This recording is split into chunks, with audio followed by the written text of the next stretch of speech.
जैसा कि सपा और कांग्रेस कह रही है, क्या योगी आदित्यनाथ के पॉलिटिक्स का अंत आ चुका है? क्या अब वो बात उनमें नहीं रही और क्या वो 2027 में सीएम नहीं बन पाएंगे? आइए जानते हैं। सुप्रभात। 1988 में योगी आदित्यनाथ पहली बार मेंबर ऑफ पार्लियामेंट बने थे और उसके बाद से 2017 तक वो लगातार जीतते हुए आए थे गोरखपुर कॉन्स्टिट्यूएंसी से। वो काफी चर्चा में भी रहे, खास करके 2015 में अपने बयान को लेके, जहां पे उन्होंने कहा था कि अगर एक हिंदू लड़की गायब होती है तो बदले में हम 100 मुसलमान लड़कियों को उठा लेंगे। हम स्वीकार करेंगे और हम लोगों ने तय कर रखा है कि अगर वो एक हिंदू बालिका को ले जाएंगे तो कम से कम 100 मुस्लिम बालिकाओं को हिंदू। इस पे उनका कड़ा विरोध हुआ था। हालांकि उनकी पोजीशन अपने पार्टी में बढ़ी जा रही थी और उनकी रिस्पेक्ट भी। 2017 में जब बीजेपी चुनाव लड़ी तो वो 312 सीट लाके लगभग 80% सीट्स जीत के 39% वोट शेयर से उन्होंने रिकॉर्ड बनाया। हालांकि वो चुनाव मोदी जी के चेहरे पे लड़ा गया था और तब तक कोई सीएम का चेहरा तय नहीं था। काफी सारे बातें हो रही थी, शायद राजनाथ सिंह यूपी के अगले सीएम बन जाए, शायद मनोज सिन्हा सीएम बन जाए या शायद केशव प्रसाद मौर्य बन जाए। पर सीएम कोई एमएलए नहीं, एक मेंबर ऑफ पार्लियामेंट बना योगी आदित्यनाथ। हालांकि उनके काम करने के तरीके पे बहुत सारी आलोचना भी हुई है, लेकिन उनके काफी सारे कट्टर समर्थक भी बने।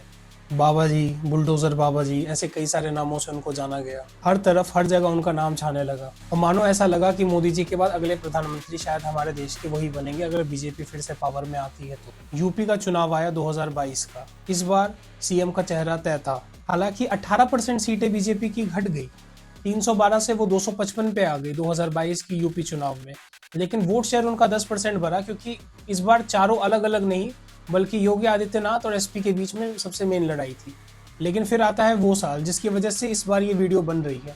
2024 का चुनाव आया और यूपी में बीजेपी की बुरी हार हुई और जहां ऐसा बताया जा रहा था हर एग्जिट पोल के हिसाब से कि बीजेपी को 70-75 सीटें 80 में तो ऐसी ही आ जाएगी यूपी में, वहां एक होता है एक बड़ा उलटफेर। हालांकि बीजेपी एनडीए के गठबंधन के साथ फिर से सरकार बनाने में कामयाब रही और उड़ीसा जैसी जगहों पे उन्होंने स्टेट में भी सरकार बनाई अपनी। लेकिन यूपी जो उनका गढ़ माना जाता था और अयोध्या जहाँ पे राम मंदिर बना, जो इतनी चर्चा में रही, ये वहां हार गई। अयोध्यावासी भगवान के नहीं हुए तो योगी मोदी के क्या होंगे? लेकिन कैसे? अनवेरिफाइड सूत्रों की अगर मानी जाए तो योगी आदित्यनाथ ने 35 ऐसे कैंडिडेट्स की लिस्ट भेजी थी जो उनको वीक लग रहे थे लोकसभा इलेक्शन में यूपी के लिए।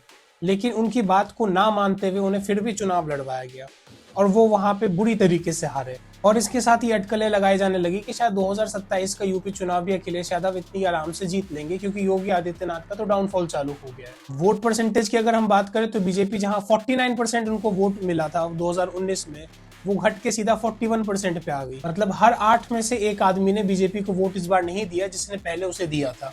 ये चर्चाएं उभरने लगेगी क्या योगी आदित्यनाथ की पॉपुलैरिटी अब शायद उतनी नहीं है जितनी पहले हुआ करती थी। इस वीडियो में मैंने स्टार्टिंग से लेकर अभी तक अपनी कोई व्यक्तिगत राय नहीं दी है। मैंने सिर्फ वो नंबर्स बताए हैं जो इलेक्शंस में किसी पार्टी ने जीते हैं या किसी पार्टी ने हारे हैं। और इसी प्रोसेस को आगे रखते हुए जो हमारा मेन क्वेश्चन है, is this the end of Yogi Adityanath, इसको लेके मैं 2 और नंबर्स फेंकना चाहूंगा।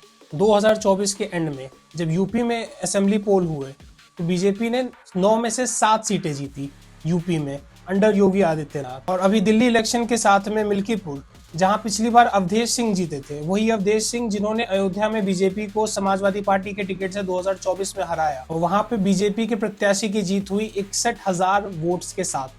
अगर बीजेपी ये असेंबली सीट्स ना भी जीतती तो भी दोस्तों, राजनीति में कभी भी किसी का एंड डिक्लेयर करना सही बात नहीं होती है।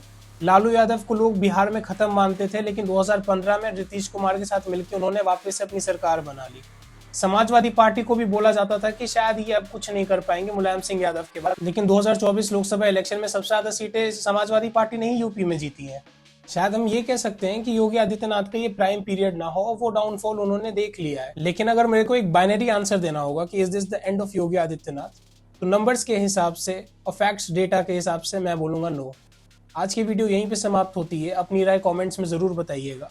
Until then, reflect, engage and be informed.